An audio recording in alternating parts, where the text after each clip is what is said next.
The president of the Kirio Fan Club is here to report on episode 3 of Kirio Fan Club. By the end of this season, I'm gonna end up with a folder full of Aimee reactions because she does some of the craziest faces. Honestly, she is a kindred spirit. Like, she gets me. But in this episode, we began with Aimee and Nami competing about what they want to do with Kirio. And then during this heated conversation, we got a reminder that Kirio, he's just like us. This just reminded me of the tabloid magazines in like the 2000s. I think it's Us magazine that had a spread featuring celebrities doing the most regular things like pushing a grocery cart, holding a grocery basket. And the whole segment was, they're just like us. So Kirio is just like us, and he likes to doodle on his desk. And his grand doodle is writing the word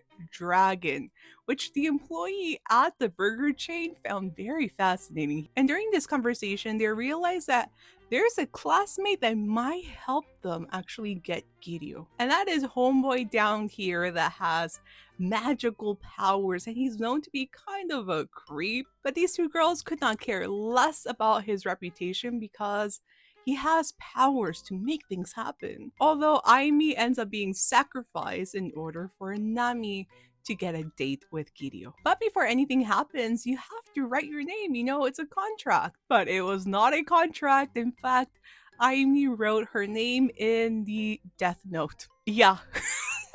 And because of that, she ended up actually getting cursed and being covered in feces in the form of fertilizer for the garden. And because her curse actually happened, then that meant Nami might actually get her dream of going out with Kirio happen. And then these two start fantasizing about them being a throuple, and they soon realize that that won't work either. And all of a sudden, while they're just, living in their own world, Kirio and his friend goes up to them and they sit right across from them at the burger chain. Aimee does not know how to function. Nami doesn't know what to do with Aimee. Kirio is a man of few words, so the whole conversation is just awkward as hell. But when Nami and Aimee return from the bathroom, they decide to exchange numbers. All of them. So that means these two weirdos are suddenly even closer to Kirio than they ever thought. I honestly felt just as nosy as the burger employee. Now that these two have Kirio's phone number, I am so curious to see what they end up doing with it. But this series is just so freaking unhinged. I look forward to Thursdays now more than ever.